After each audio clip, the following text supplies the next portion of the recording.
नमस्कार मित्रों, गायत्री कॉलेज एवं गायत्री विद्या मंदिर उच्च माध्यमिक विद्यालय सांचौर की ऑनलाइन क्लास में आपका स्वागत है। प्यारे बच्चों, आज हम इतिहास में मौर्य काल में अशोक के द्वारा लिखे गए 14 शिलालेखों का अध्ययन करेंगे, जो हमारे वीडियोज़ में भाग 5वां होगा।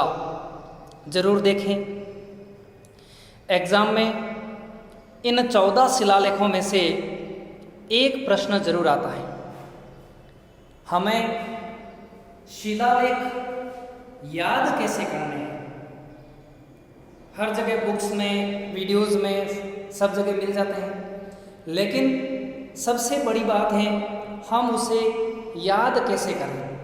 तो देखिए, आप श्यामपट्ट पर ध्यान दीजिए और जैसे मैं समझा रहा हूँ उस रूप में आप समझें तो वीडियोज़ आपको पूरा समझ में है वो आ जाएगा।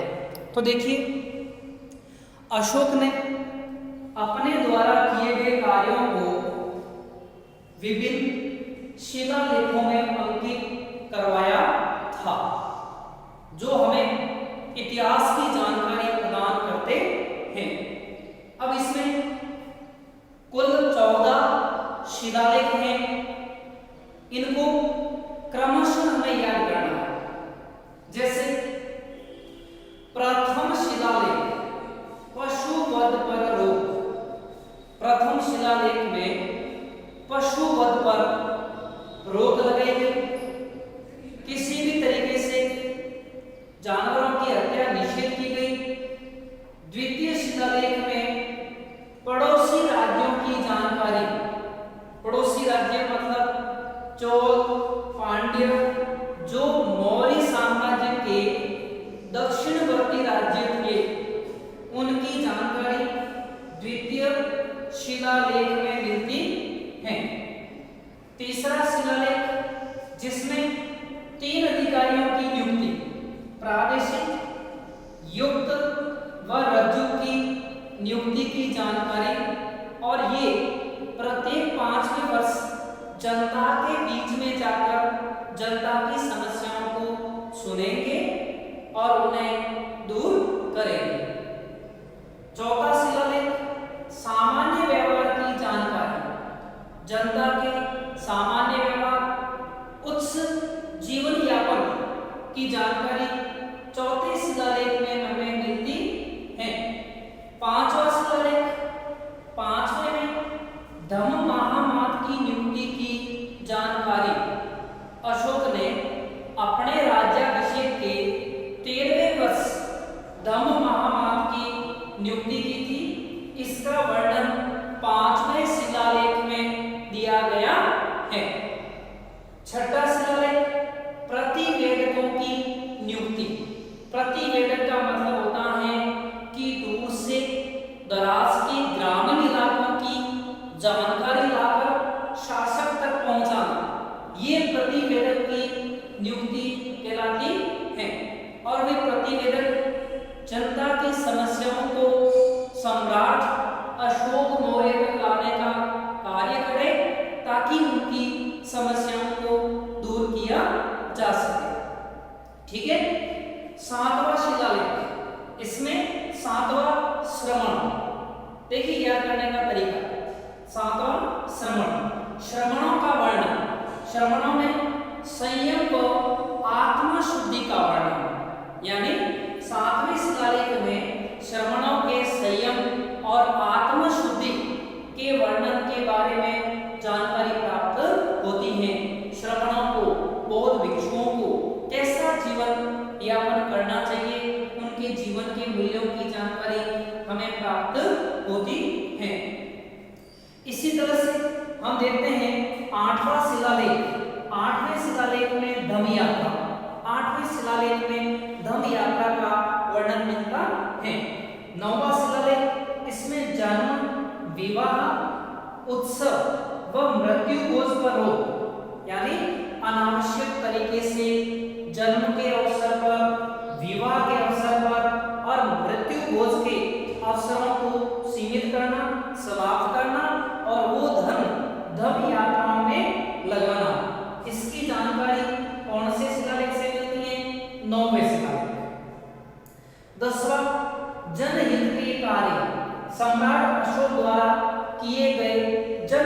कार्यों की जानकारी 10वें शिलालेख में मिलती है।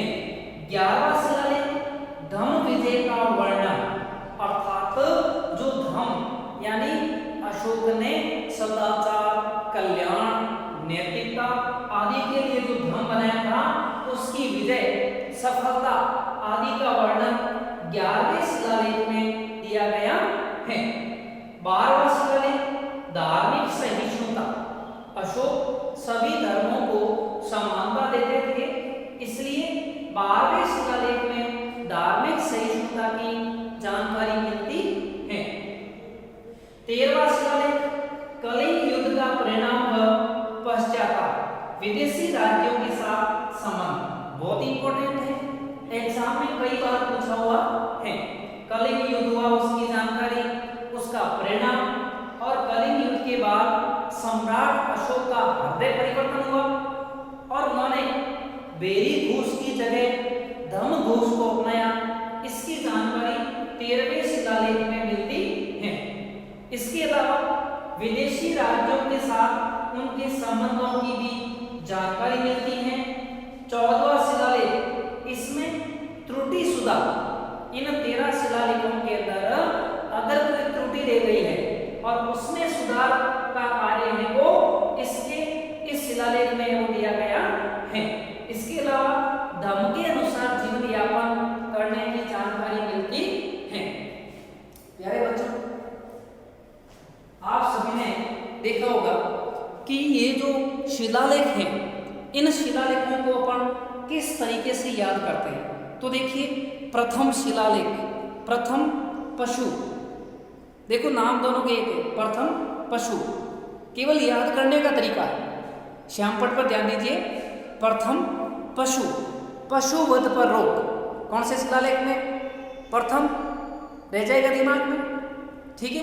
द्वितीय, द्वितीय में कौन आते हैं? पड़ोसी, है ना। तो पड़ोसी राज्यों की जानकारी, अर्थात अशोक के काल में उनके दक्षिणवर्ती पड़ोसी राज्यों की जानकारी कौन से शिलालेख में? दूसरे शिलालेख में। तीसरे शिलालेख में सीधा स्पष्ट है, 3 की नियुक्ति। तीसरा 3 की नियुक्ति, 3 कौन कौन से? प्रादेशिक, युक्त और रज्जु, 3 अधिकारियों की नियुक्ति कौन से शिलालेख में? तीसरे शिलालेख में। याद रह गया? वापस देखिए, प्रथम शिलालेख पशुवध पर रोक, द्वितीय शिलालेख पड़ोसी राज्यों की जानकारी, तीसरा शिलालेख 3 अधिकारियों की नियुक्ति कौन कौन से? प्रादेशिक, युक्त और रज्जु, जो 5वें वर्ष जनता के बीच जाकर जन समस्याओं का निराकरण करेंगे। चौथा शिलालेख सामान्य व्यवहार की जानकारी, चौथा शिलालेख में सामान्य व्यवहार की जानकारी, अर्थात जनप्रतिनिधि के साथ कैसा व्यवहार करना है इसकी जानकारी। 5वां शिलालेख धम्म महामात की नियुक्ति, 5वें में धम्म महामात, एग्जाम में पूछा हुआ है, इंपॉर्टेंट। धम्म महामात की नियुक्ति अशोक ने अपने शासनकाल के राज्याभिषेक के बाद 13वें वर्ष की थी, ठीक है। जो धम्म को प्रतिबंधित करने, धम्म को जनता तक पहुंचाने और जनता के सुख दुख को समझने का कार्य और उन्हें दूर करने का कार्य करते थे। छठा शिलालेख प्रतिवेदकों की नियुक्ति, छठे में प्रतिवेदक, याद रखना। छठा प्रतिवेदक, प्रतिवेदक का मतलब अनुचर, जो जन समस्याओं को शासक तक पहुंचाने का कार्य करते थे, ठीक है। 7वां शिलालेख श्रमणों का आदर, 7वें में श्रमणों का आदर, श्रमण यानी बौद्ध भिक्षु, उनके संयम और आत्मशुद्धि का वर्णन 7वें में। तो देखो 7वां श्रमण, 7वां, ओके। 5वां दिमाग में रखना है, धम्म महामात, बहुत इंपॉर्टेंट पद था बौद्ध धर्म में। धम्म तो आपको पता ही है, अशोक के काल का एक महत्वपूर्ण सिद्धांत था, है ना। तीसरा 3 अधिकारियों की नियुक्ति, द्वितीय पड़ोसी राज्यों की जानकारी, प्रथम पशुवध पर रोक, ठीक है। तो इस तरह अपने एक क्रमशः रूप से 7 शिलालेख याद कर दी। अब देखिए 8वां में धम्म यात्रा, यानी अशोक ने अपने शासनकाल के राज्याभिषेक के बाद 10वें वर्ष बोध गया की यात्रा, 20वें वर्ष लुम्बिनी की यात्रा, और इस तरह उन्होंने महात्मा बुद्ध के जीवन से जुड़े हुए विभिन्न स्थानों की यात्राएं की, उन्हें धम्म यात्राएं कहते हैं, और इसका वर्णन 8वें शिलालेख। तो यह आज बना 8वां धम्म यात्रा। ठीक है, 9वां शिलालेख। अब देखिए, आज भी और प्राचीन काल में भी पुत्र के जन्म पर, विवाह के अवसर पर, किसी की मृत्यु होने पर मृत्यु भोज आदि ऐसे कई कार्य उत्सव आदि करते थे, और उनमें बहुत सारा खर्च होता था। तो इस 9वें शिलालेख में सम्राट अशोक कहते हैं कि जन्म पर अनावश्यक खर्च नहीं करना चाहिए, विवाहों में भी अनावश्यक खर्च नहीं करना चाहिए, और न ही मृत्यु भोज पर खर्च करना चाहिए। हमें वो धन धम्म पर खर्च करना चाहिए, ताकि धम्म के अनुसार है वो हम उसका कार्य है वो कर सकें। तो देखिए, 9वां आराम से याद रह जाएगा, है ना, जिसमें अपन समझ सकते हैं ढूंढ पर रोक। होली पे क्या होती है? ढूंढ पे रोक, विवाह अवसर, प्रतिभोज पर रोक व मृत्यु भोज आदि पर रोक। कौन से शिलालेख में? 9वें शिलालेख में। ओके, फिर है 10वां शिलालेख। 10वें शिलालेख में जनहितैषी कार्य, शासक जनता के हित के कार्य कौन कौन से किए थे? सरायों का निर्माण करना, जगह जगह में पुलिस चौकी स्थापित करना, पानी की व्यवस्था करना, जनता के दुख में साथ देना, ऐसे कार्यों की जानकारी कौन से शिलालेख में है? 10वें शिलालेख में। इसके बाद है 11वां शिलालेख। 11वें शिलालेख में धम्म विजय का वर्णन। सम्राट अशोक ने धम्म की जो यात्रा की, विजय की, उसका वर्णन, और धम्म को जनता ने कैसे स्वीकार किया, इसका वर्णन किसमें लिखा गया है? 11वें शिलालेख में। तो देखिए, 8वां शिलालेख धम्म यात्रा, यानी अशोक ने अपने शासन काल में की गई धार्मिक यात्राओं का वर्णन। और इसी तरह से 11वां शिलालेख, इसमें भी देखिए धम्म विजय का वर्णन, जनता ने धम्म को एक्सेप्ट किया, ग्रहण किया, और इसका वर्णन। 12वां शिलालेख बहुत इंपॉर्टेंट है, धार्मिक सहिष्णुता। सम्राट अशोक सभी धर्मों के साथ समानता का व्यवहार करते थे। इस कारण से उन्होंने 12वें शिलालेख में इसका वर्णन है वो किया है। और फिर आता 13वां, रीट से लेकर हर एग्जाम में पूछा गया है 13वां शिलालेख। ठीक है, इसमें एक तो कलिंग युद्ध, कलिंग युद्ध की घटना, और कलिंग युद्ध की घटना के बाद अशोक का हृदय परिवर्तन होना, और अशोक का हृदय परिवर्तन वह जो पश्चाताप हुआ था, और पश्चाताप के बाद अशोक ने युद्ध नीति त्याग कर धम्म नीति का अनुसरण किया, बौद्ध धर्म को ग्रहण किया। और इसके अलावा सम्राट अशोक के विदेशी राज्यों के साथ जो संबंध है, उसकी जानकारी 13वें शिलालेख से मिलती है। बहुत इंपॉर्टेंट है, एग्जाम में लगभग अगर कोई प्रश्न पूछते हैं तो प्रथम शिलालेख में से, तीसरे शिलालेख में से, 5वें शिलालेख में से, 8वें शिलालेख में से, और इसके अलावा अगर पूछते हैं तो 12वें और 13वें शिलालेख में से। ये बहुत इंपॉर्टेंट है। 14वां शिलालेख, जिसमें त्रुटि सुधार व धम्म के अनुसार जीवन यापन, अर्थात जो इन 13 शिलालेखों में कहीं कोई गलती हो गई, मिसप्रिंट हो गया, तो उसको सुधार करके लिखा गया है।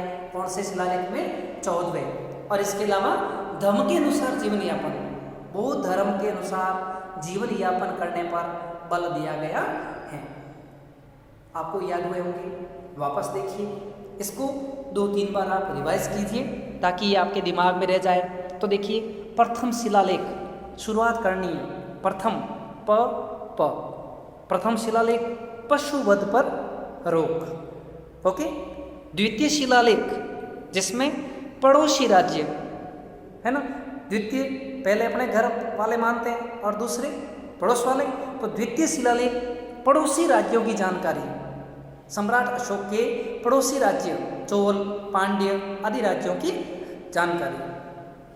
तीसरा शिलालेख 3 अधिकारियों की नियुक्ति, प्रादेशिक, युक्त और रज्जुक, तीनों की नियुक्ति। चौथा सामान्य व्यवहार की जानकारी, 5वां दम मामात की नियुक्ति। 6वां शिलालेख प्रति वेदकों की नियुक्ति। 7वां शिलालेख श्रमणों का आदर। 8वां शिलालेख दम यात्रा। 9वां शिलालेख जन्म विवाह आदि उत्सवों पर रोक। 10वां शिलालेख जनहितैषी कार्य। 11वां शिलालेख धम्म विजय का वर्णन। 12वां शिलालेख धार्मिक सहिष्णुता। और 13वां शिलालेख जिसमें कलिंग युद्ध का परिणाम, पश्चाताप और विदेशी राज्यों के संबंध। और 14वां शिलालेख है जिसमें त्रुटि सुधार और धम्म के अनुसार जीवन यापन। तो इस तरह आप इन 14 शिलालेखों को है वो तैयार कर सकते हैं। तो देखिए अभी हमने 14 शिलालेखों का अध्ययन किया था। अशोक ने जो शिलालेख स्थापित किए थे उसकी तुलना ईरान के राजा डेरियस प्रथम से की गई। जिस प्रकार ईरान के राजा डेरियस प्रथम ने शिलालेख स्थापित किए थे उसी तरह सम्राट अशोक ने भी अपने शिलालेख स्थापित किए थे। ठीक है। शिलालेखों को सर्वप्रथम पढ़ने में सफलता जेम्स प्रिंसेप नामक विद्वान ने प्राप्त की थी 1838 में। ठीक है। अशोक के जो अभिलेख है उन अभिलेखों में से टोपरा व मेरठ के अभिलेख हैं, उन्हें सल्तनत काल में फिरोज तुगलक दिल्ली ले आए थे और वहाँ स्थापित किया था। कौन से? टोपरा व मेरठ के अभिलेख। उन्हें कहाँ स्थापित किया गया था? दिल्ली में। किस शासक ने? फिरोज तुगलक। सल्तनत काल में तुगलक काल के शासक फिरोज तुगलक ने। अशोक के शिलालेखों की भाषा, ठीक है, प्राकृत है, लेकिन लिपि ब्राह्मी, खरोष्टी, ग्रीक, अरामीक है। अर्थात लिपि ब्राह्मी जिसमें सर्वाधिक अशोक के शिलालेख मिलते हैं, उसके बाद खरोष्टी और ग्रीक व अरामीक, इन लिपियों में अशोक के शिलालेख मिलते हैं। और शिलालेखों को पढ़ने में सर्वप्रथम सफलता 1838 में जेम्स प्रिंसेप ने प्राप्त की थी। और उन्होंने बताया कि ये लिपियाँ दाएं से बाईं ओर, दाएं से बाईं ओर है वो चलती थी। ठीक है। अशोक के सभी शिलालेख या तो ब्राह्मी में लिखे गए हैं, या खरोष्टी में हैं, या ग्रीक व अरामीक में हैं। लेकिन एकमात्र एक ऐसा अभिलेख है, बहुत इंपॉर्टेंट है, एग्जाम में पूछा हुआ है, एकमात्र ऐसा अभिलेख है जो 2 भाषाओं में है, जिसमें 2 भाषाएं एक साथ दी गई हैं। उसका नाम है काबुल का अभिलेख, जो द्विभाषी माना जाता है। इसके अलावा मास्की, गुर्जरा, नेतुर, उदयगोलम, मास्की, गुर्जरा, नेतुर और उदयगोलम, ये 4 अभिलेख हैं। इनमें अशोक का नाम अशोक मिलता है, बहुत इंपॉर्टेंट है। अन्य किसी में अशोक का नाम अशोक नहीं है, बल्कि उसकी जगह अशोक का नाम अशोक प्रियदर्शी या पियानामदसी आदि नाम मिलते हैं। सम्राट अशोक के 2 अभिलेख जो खरोष्टी लिपि में लिखे गए हैं, बहुत इंपॉर्टेंट है। उनके नाम है शाहबाज गढ़ी जो अफगानिस्तान में है, एक है दूसरा मानसेहरा जो पाकिस्तान में है। ये 2 अभिलेख कौन सी लिपि में? खरोष्टी लिपि में। सर्वाधिक अभिलेख कौन सी लिपि में लिखे गए? ब्राह्मी लिपि में। पश्चिमोत्तर के अभिलेख ग्रीक व अरामीक में भी मिलते हैं। और दिल्ली व टोपरा अभिलेखों को, दिल्ली व टोपरा व मेरठ अभिलेखों को दिल्ली स्थापित करने का कार्य सुल्तान फिरोज तुगलक ने किया था। और 1838 में जेम्स प्रिंसेस नामक व्यक्ति ने इस लिपि को पढ़ने में सफलता प्राप्त की थी। ये आपके एग्जाम में कई बार पूछे जाते हैं। Thank you. और आपको कैसा लगा वीडियोस, और कोई सुधार हो, आपका सलाह या आपका जो सुझाव हो जरूर दें। Thank you. जय हिंद।